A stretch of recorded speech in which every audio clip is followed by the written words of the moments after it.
Good morning, Australia. I'm honoured to be here on the land of the Ngunnawal, and I want to recognise the welcome I received from the Ngunnawal elder, Richard Bell. He said something to us today that I think we need to reflect on.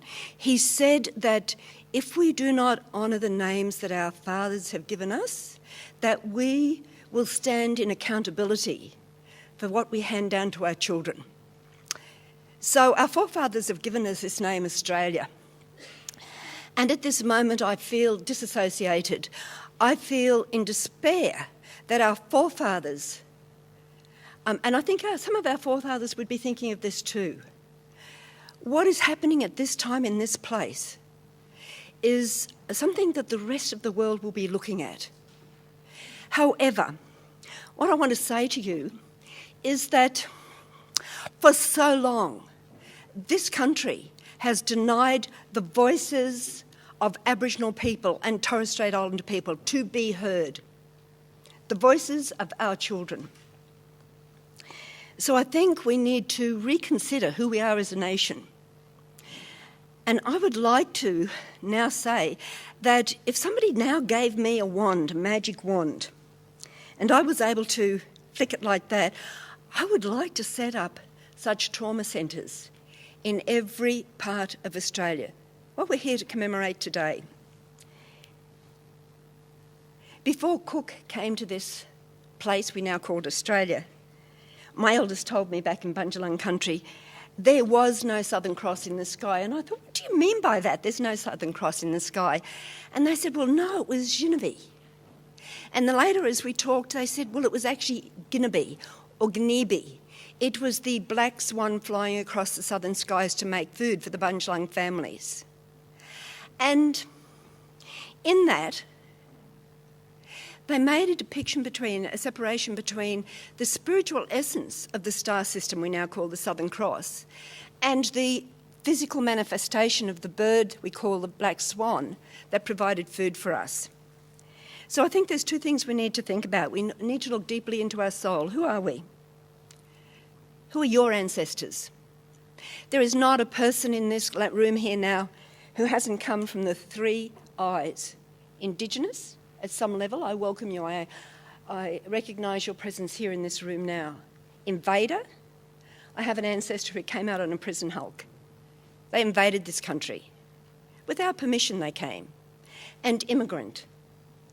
And the bulk of the people who would call themselves refugees, asylum seekers, immigrants, came to this country as economic refugees, moving away from war zones, moving away from great poverty and despair. And so I think it's time that we started to think about ourselves as the I's moving to the we. How do we start to function in this country where we honour and respect all people in all ways? And it's about listening. Miriam Rose Ungamar said on the 26th of January 1988 in Tasmania that the greatest gift we as Aboriginal people can give this country is our ability to listen to each other, to know each other more deeply, to understand our stories. And listening is one of the hardest things we can do, particularly when we don't want to hear. So in Pitjantjatjara country, and this is part of my master's courses, and my students had to know how to listen. They didn't have to be experts over the other. They just had to hold the stories. But in Pitjantjatjara country, when a little 14-year-old girl suicided, she'd been bashed, stabbed, raped, and she was pregnant. Nobody wanted to hear what was under that need to end that life of that little girl. And if we had listened at that time, and if we had responded well, then the little 9-year-old 3 years later would not have hung herself. So it's time that we learned to talk, listen, and then with good heart move. I've just done the wrong thing here. So I'm going to talk to you about some children in a school, a special school, a school where all the bad children are sent. 2.5 years ago, And one of my good friends rang me and said, I've just been asked to apply for this job in this special school. They've got all these special schools in New South Wales set up to send the kids who've been expelled from all the other schools because of their bad behaviour. So we sat on my veranda and we decided that we would think first of all about how we hold the children in that school. It's an Aboriginal way of behaving, of working together with our children. So we would introduce this term called educaring, this concept of how we move education into what it originally meant from the Greek, to rear up, to nurture the children, to draw out from them, to lead, to show the way. Then we would pay attention to their parents, their carers, some of them were in foster care, and the community. And we would open that educational centre to healing workshops for the community to come if they so wanted. Then we would pay attention to the needs of the teachers. How were they? What were they able to do in this school? In fact, they were failing miserably. And we needed to embed everything we did in research. This is what we did. We got the formal invitation. I suggested to her that we introduce a new way of thinking, and out of that new way of thinking that we start to act differently. And then we went into the community and we ran a half-day workshop. And in that half-day workshop, we were told that truckies move into that town and pick up young girls for sex. We'd only been there for 3 weeks and we heard this story and we thought, well, we've got a job to do. We ran a full-day workshop for the teachers. And within a very short time, those teachers turned themselves around. And then I'm into the third year now of working with this school. We never got any support. I funded this project myself. I put money into my car, drove out there, put money into my graduate students going out there and doing this work. As of next Monday, the government is funding some of our work, so hallelujah. What we found is that the teachers were experiencing burnout, vicarious trauma and a lack of theory to children's behaviour, and they had no skills to respond. We found the carers, the parents, the community. The parents were demonstrating clear, complex trauma symptoms. And the community itself had symptom as history. This is a community in Australian history, is known for the freedom rides. And yet, in that community, in that place, there is great racism, great sexism, great classism operating today now. We found historical, social, cultural trauma symptoms. We found little communication between the various sectors responsible for children's well-being. And there was a critical need to upskill the workforce at every level. What we found children that were hurting.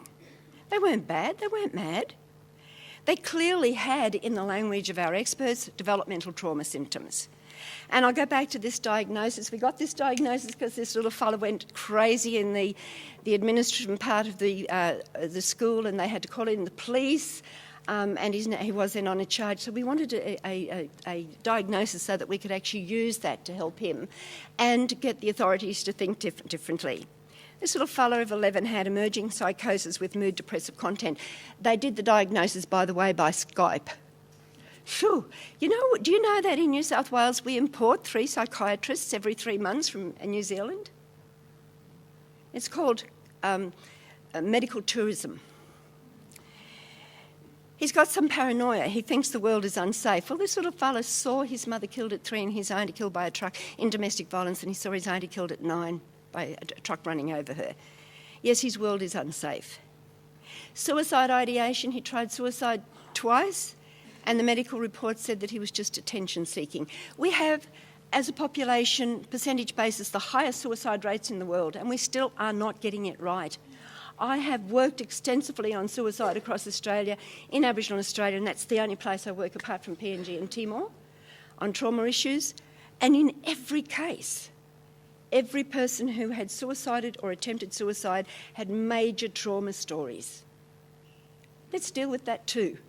It's not out there like that, it's here, in the stories that we're holding. He had chronic grief and he had never received any grief counselling, and he had complex post-traumatic stress disorder. On the other side, the observable behaviour of the kids, they were highly sexualised language, sudden uncontrollable rages in the classroom, self-harm, harm of others. They'd be subservient at one level and then flip and go into a controlling behaviour. Boom. So you had the rage, then the subservient, and then highly controlling. And there was a total emotional literacy.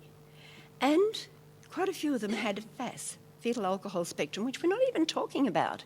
In one part of Australia at the moment, we have 45% of the Aboriginal children, babies who are born today, have fetal alcohol spectrum. There are no services out there on that yet. You experts are so far behind what we need and what you need to be engaging with us on and talking about us with us too. So I'm going to flip through this bit very quickly because I know that we've got a time thing here. The violence trauma vortex, this is the generational trauma. I can talk forever on this. I have been standing up and talking for 25 years in Queensland, out of the Cape communities, in the Kimberleys, through the Territory, in South Australia, in New South Wales. Transgenerational trauma. It's like nobody wants to hear. Worldwide colonisations. Australia was established as a penal colony. The subjugation of Indigenous peoples, the creation of culturally unsafe learning and living environments, the abuse of children. Well documented. Children put into rabbit runs to be used for sex by the released old prisoners, the old lags. It's well documented everywhere, and yet we're still not talking about it. Incarceration of young people. In one part of Queensland, 90% of the kids in one juvenile detention centre are Aboriginal kids. Have a look at it. Building more prisons to create cultures of violence and poverty. I met with Philip Ruddock when he was the Attorney General, and I said to him, every time you build a new prison, you're building a terrorist training centre. Our kids go through the system up into prison and they learn how to fight. Colonisation is traumatisation. I'm not going to talk to the diagram, I'll just quickly talk to the layers. The physical violence of the frontier, epidemics, starvations, massacres. Henry Reynolds has just released his latest book, The Forgotten Wars. Read it. The structured violence of the state. People sitting behind a desk and just signing away children's lives, women's lives. We had detention centres established across Australia. I can give you the history of every single one of the old reserves in Queensland, and I can tell you when the abusers moved in and what happened there. Warrabinda, my family comes from Warrabinda. I got family at Cherbourg. And finally, the psychosocial dominance, the cultural and spiritual genocide that destroys our sense of who we are, what we are. I'm not going to talk this too much because I just want to get on to some other things, but I just want to quote something. This is from the Bringing Them Home report. And this is from a psychiatrist talking about a man that he was working with. Having flashbacks of traumatic events cause such psychiatric pain that the person may start to drink heavily or use other psychoactive substances. And if they hadn't used alcohol, they probably would have committed suicide. And yet we have such high suicide rates. The incidence of harm of self and harm of others is very closely related. 9 out of 10 women in the Northern Territory, of the Territory women who died in domestic violence, 9 out of 10 of them were Aboriginal women. I could give you stats until it came out of your ears and you got sick of them. That's not what's going to change. We need to know how to work together. So trauma creates experiences of loss, fear, powerlessness, helplessness, contraction, exhaustion. And our people don't want to engage with the system. They don't trust the police anymore. They don't trust the services anymore because the services have not been meeting their needs. And I'll just quote this one again because it fits into what Louise has been saying, and it's what I sent to Kevin Rudd. Childhood trauma, including abuse and neglect, is probably the single most important public health challenge we face. A challenge that has the potential to be largely resolved by appropriate prevention and intervention.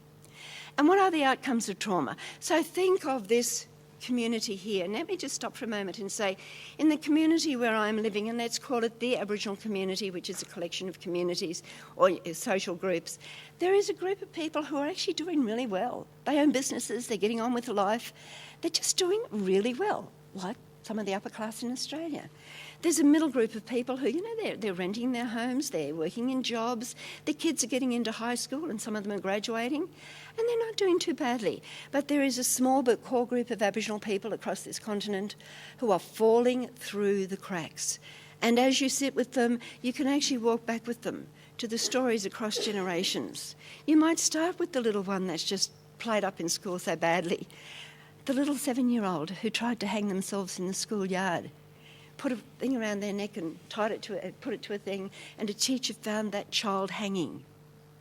And they sent him over to the special school where I'm working and didn't tell them that this little one who was blue in the face when they cut him down had tried to hang himself. So children, a violation of a child's sense of safety and trust in childhood trauma, of self-worth, of a loss of a coherent sense of self, emotional distress, shame, grief, self and other destructive behaviours, and so we label them as bad kids. And when they go into adolescence, we say, well, these are really naughty kids and we're going to put them into juvenile detention. Or that's for the boys, for the girls, although our percentage of girls in juvenile detention is about 70% in some places. Unmodulated aggression, difficulty negotiating relationships with caregivers, peers, model partners, with a clear link between suicide, alcoholism and other drug misuse, sexual promiscuity, physical activity, smoking, obesity, and mental distress, including depression. Adults more likely to develop heart disease, cancer, stroke, and our prison populations are full of people with childhood histories of trauma, and we keep building more prisons. I just want to tell you the trauma stories of two little fellas I worked with. They were very challenging. Dobie, his earliest memory, this is in Central Queensland, by the way, thank you for the conversation we had, his mother was taken from him by an ambulance when he was about 2 or 3 years of age. He had no idea why she was taken away. She was taken to hospital, actually. Witnessed many instances of violence on his mother and others. And when he was found by workers, he was living in a cardboard box under a house. He had found a safe place for himself. Willie, on the other hand, was taken from his mother at 2 because she was in domestic violence. No support for the mother, just he was taken from her, placed in foster care where he was sexually abused. He was returned to his mother of 8 years of age, by which time he was suicidal, and that's when I was contacted. The behaviours of Dobie and Willie. Dobie looked about 6 or 7. Skinny, small. He was the brightest kid I'd ever met. He'd come in the door, He wanted to check out everything, every place, every exit in that building. He asked me 100 questions and he wanted real answers. I couldn't keep up with him. I tried. He got $50 out of my purse within the first 50 minutes that he was in the room. I still don't know how he did it. He was a survivor. And he burnt a hole in our Dadiri blanket. He absolutely was focused on the ceremonial process that we used in our programs where we did a smoking and we read Dadiri around I had a scarf, I called it the Dadiri blanket, that was given to me from people from Utopia. And he was so taken by this ceremony that we were doing that he wanted to be there and recreate it for himself. So he lit the candle and burnt a hole in it, and everybody thought that was terrible. I thought it was beautiful. And I still have that scarf and I still have the hole, and it reminds me of Dobie. Willie was overweight. He wouldn't come near me. His head hung down. He retreated into himself. He wouldn't speak unless I spoke to him, and then he would answer in monosyllables.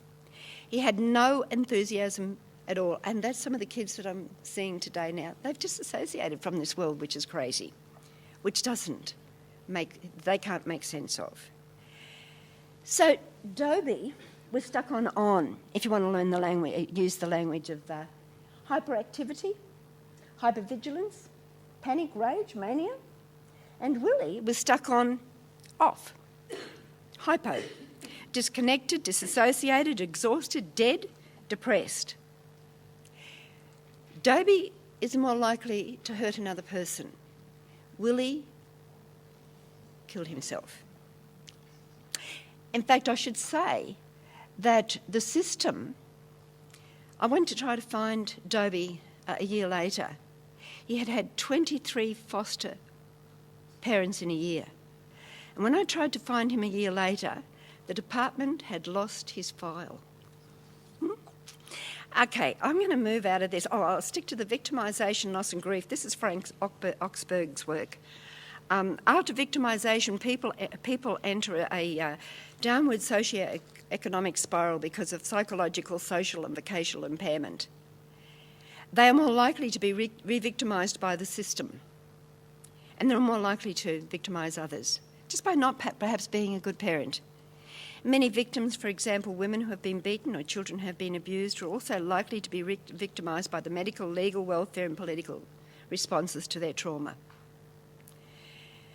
So let me just stop for a moment and say there's a difference between victimisation, loss and grief. And it was interesting in Timor when I was working there, the students there said to me, and they were trauma workers, said to me, what's the difference between victimisation, loss and grief and traumatisation? I'd never had an Aboriginal student ask me, an Australian student ask me that. The bereaved feels loss. The victim feels like a loser. The bereaved feels sad. The victim feels humiliated. The bereaved may feel as though part of him herself has been ripped away.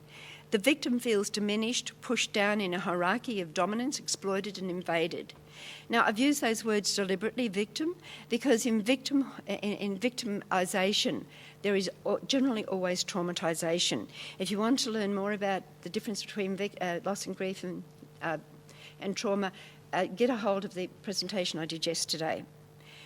So what is my response to that? And I'll just actually say that Alice Miller has talked about this in her work, For Their Own Good. She says that what makes a truly violent human being is to have been profoundly hurt as a child. Having been hurt, not being able to have anyone believe the pain, the distress of your hurt. Not being able to express that pain, that distress. So, slap. Shut up, if you really want something to cry for, I'll give you another one. Not to have had access to education where you can intellectualise, understand where this pain comes from. And not to have had children of your own where you can take out your distress in some way. It took me a long time to accept that one, until I then clearly remembered standing in front of my 2-year-old child who'd just drawn the most beautiful drawing on the wall and shouting at her, you stupid little... And I thought, my God, with words we hurt.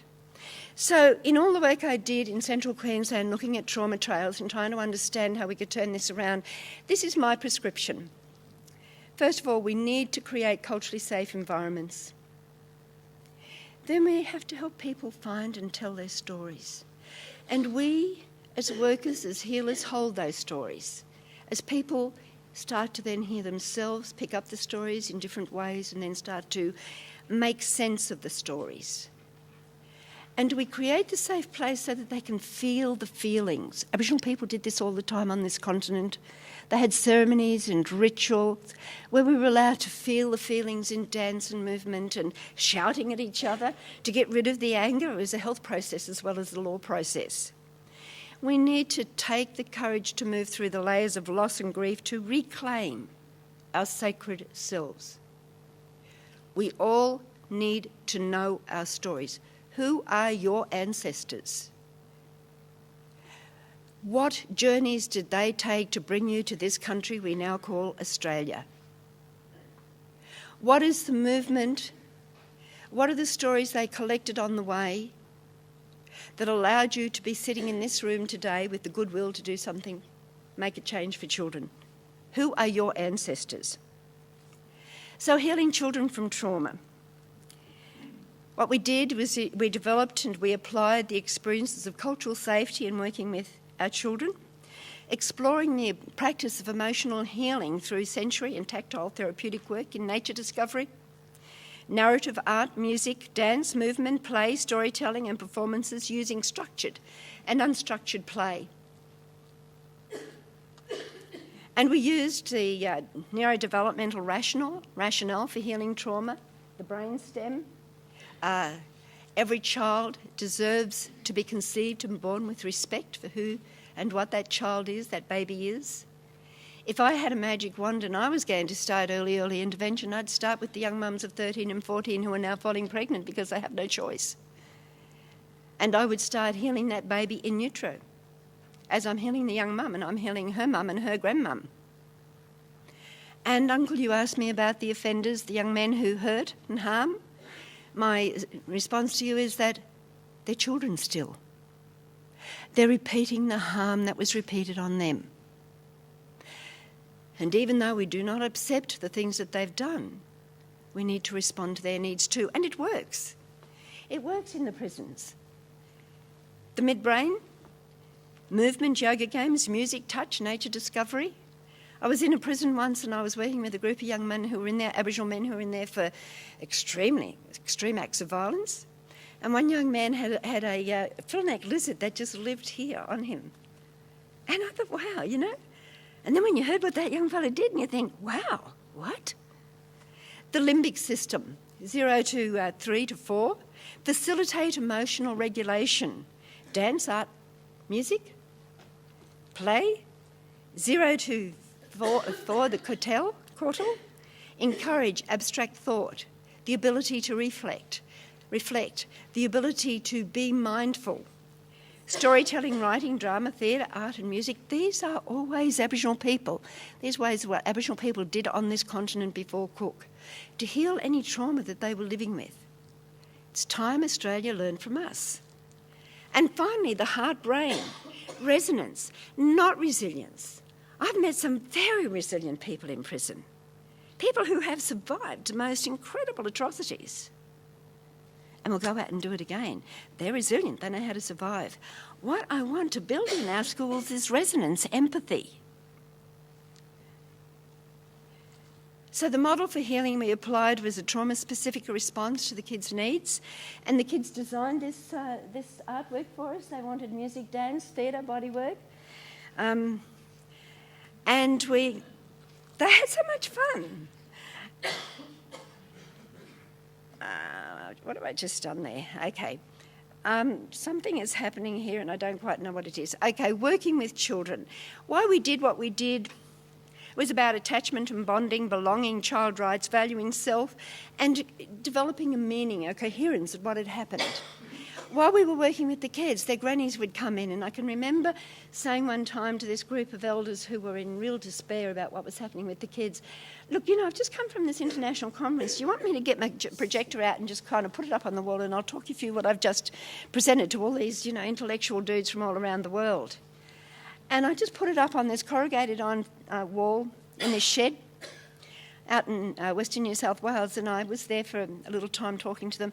And afterwards, one of the elders came up to me and she was crying and she took my hands and she said, so it's not our fault then. We're not bad people. That is the message that White Australia has given to Aboriginal Australia while they incarcerate our kids, while they remove our kids, while they do not give us the services that we have a human right to receive. So we did all this stuff. While we did it, we realised the wheelie approach. It began after a child had been raped. We wanted to have people understand that developmental trauma that results from such experiences. We saw that in all our work, an unskilled workforce working with our children. What we did, we worked with what I've just said, the theory base of neurodevelopmental trauma. So we can actually listen to you guys.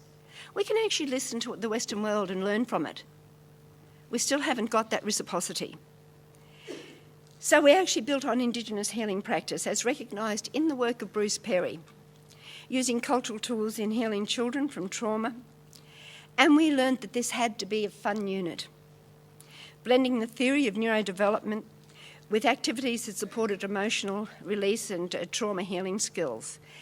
And what we found is that the workers who came into that master's course were traumatised themselves, that they had never, in all of the educational opportunities they've been given in higher education in Australia, been allowed to address the deep pain that they were carrying, but they had a deep need to work with others. What happened was that we had grandparents walk up to this school 6 kilometres sometimes and cried at the school to find out why it was their grandchildren now wanted to be at school, as we were putting this into practice in the school. We found that children who'd previously been playing truant over and over again never missed a day. It's gone a bit funny here, that's because I put this one over this morning. I remember one cold morning I was at the school and this little kid turned up and he had a little T-shirt on and no shoes and a pair of flimsy shorts. And the next morning, and I, as an adult, stood there and thought, my God, they breed them tough out here. That's all I thought. But the next day, the kids from the school turned up with warm clothing for that child. Those children taught me something more about being human. So what the teachers said is, we have the freedom now to teach in the way that the children need. It is not insignificant that this Melaleuca place is based on the land that is about education. We have to go back to those principles of how we educate each other to work with each other in a good way. The teachers said that the children are so excited about learning now, and they're not angry anymore. What did the children say? I like music because I can feel the beat through my body. Yeah, these were kids who were so disassociated. Every time they were sitting in a big fight, they would just get out of their body and just sit there. I like dance because I can tell different stories. I like bodywork because I feel calm and relaxed. I like theatre because I can be growly different characters. They had permission to get angry as the lion or the tiger or whatever. I like art because I can't make mistakes. From a little fella who had been told all his life, he was born in prison. His mother died in prison. And he had been told all his life he was a mistake. He's doing beautifully now. He's transitioned back to school, to another school, over just near where I live. And the principal of that school is so impressed with him from a child who was just failing. I like nature discovery because I can learn things when I am outside. What are the outcomes? Last week I had, just after we did the professional educational program with all the teachers from the school, last week I had 2 long-term staff members tell me today was the best week they had ever had at the school. Interesting, that was the week after you had conducted your school developmental day on trauma-informed care and practice through Educare. Talk by the Aboriginal people in town of the need to clone the school and the staff. It's a vote of confidence by Aboriginal people that something is working well. Didn't cost the government anything. Teachers were transformed from not-so-good teachers to great teachers, showing real outcomes with students. They are holding the children and the stories, waiting for other sectors to take up their responsibilities. And children now are transitioning back to other schools in the region with remarkable results. The good news is that we had at that school recently a special Women's Day celebration, and one of the cherbs, we call all the children cherbs, wanted to show his work he had done in class to his auntie, his mum and his nan, and also to his little sister. He held her hand. He walked around the classroom trying to teach her different things that he had learnt at school, like counting and the alphabet. Sometimes I think the education that can be taken to home to the siblings, particularly when the cherbs value themselves as learners and teachers. We're turning that whole concept upside down. And what we also focused on is the need for women's healing and for men's healing. So as with women's business, this painting depicts men's healing and as women's healing, exploring the classical and the contemporary roles of Indigenous men, Aboriginal men in the family and in society and in law. Law is both a health process and a law LORE process, LAW process. So everything was done in Aboriginal society through structure. In this situation, it also symbolises men's sexuality, masculinity and knowledge. And it as we become elder and we take on eldership, Uncle Richard, that we apply knowledge and turn it into wisdom, which is what I heard this morning, thank you. There is also a woman within all of the men's work, as there is a man within all the women's work. We also developed a response to the need for parenting. Parents said to us they didn't know how to parent. So we put some parenting packages together and we ran them and we asked them to show us leadership by example and knowledge and nurturing, how they were going to look after the children. And they started to reclaim the transgenerational strengths of positive parenting through defining pride and identity and beliefs and culture and self, passing on to the children and the children's children and beyond the barriers of past practices and policies that disempowered so many of our families. So what is healing? First of all, it's an awakening. somebody wants to change their life. It's a sense of safety and support and security. It's about developing community support. It's rebuilding family and community connections. Healing is an ever-deepening sense of self-knowledge.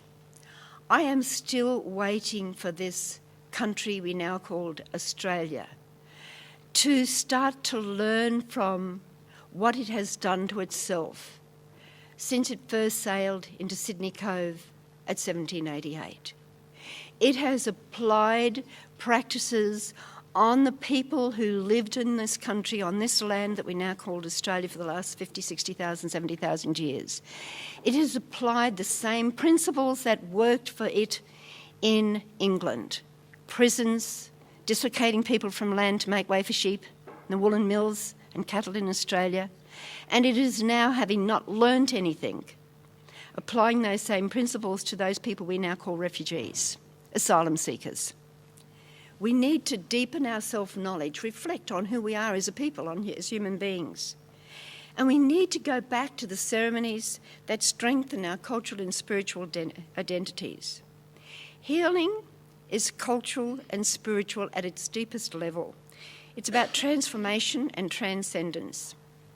I want to finish by saying Paul Mammoth did this work in Queensland, and this is what he found, and I guess I just wanted to be a bit spicy this morning and say he found that there were major problems in mainstream programs with a lack of cultural safety for Aboriginal people, Aboriginal kids, Aboriginal families. There was a lack of employment of Aboriginal people in the services, skilled Aboriginal people. There was a lack of skills in those employed. And there was a lack of theory attached to the practice and practice attached to the theory. So across Aboriginal Australia, we don't talk about health in the way that non-Aboriginal Australians talk about health. In fact, from one group of people, from Deborah Berdrose's work in Nourishing Terrains of Aboriginal Australia, she writes about panya, well-being, being well.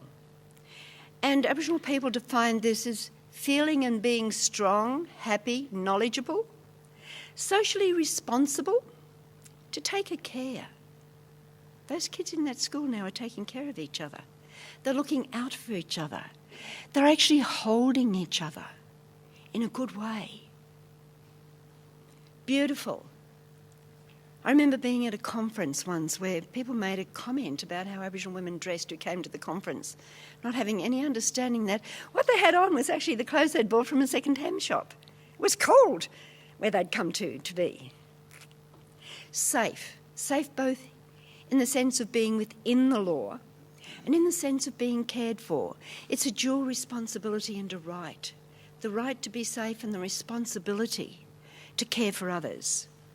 So, on this continent we now call Australia, we need to understand that when people and country are well, the flow of energy keeps both strong, healthy and fruitful. We cannot be a nation unless we look after the land we live on.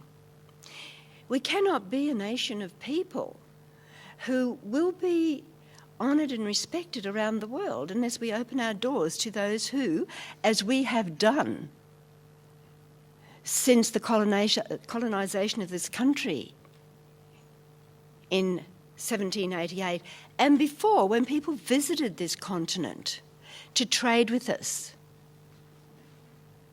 We cannot be a nation of people who will be respected for who we are and what we are unless we have a deep soul searching of what we're doing this day now. On behalf of children, Aboriginal children, non-Aboriginal children who have a history across this land, and the people who would like to continue to come here because the places where they live at the moment are unsafe for them.